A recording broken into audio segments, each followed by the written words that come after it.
Hello everyone, welcome back to this channel. In this video, I'm going to show you how to edit your nose on a CapCut apps. Now, let's get started.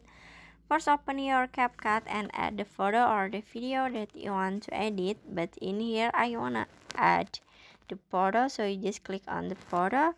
And after this, if you wanna edit your nose, so it's so pretty simple. So you just click on the pitch or on the clip, and after this, in here you can swipe down until you can see and change this one. Click on it,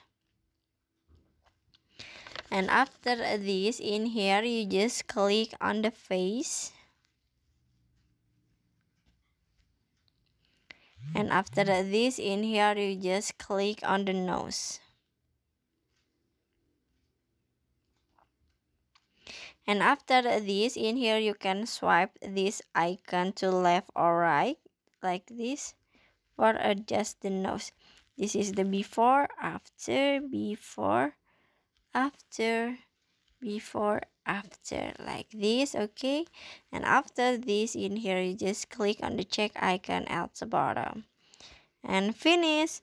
So that's how to edit your nose on a CapCut apps.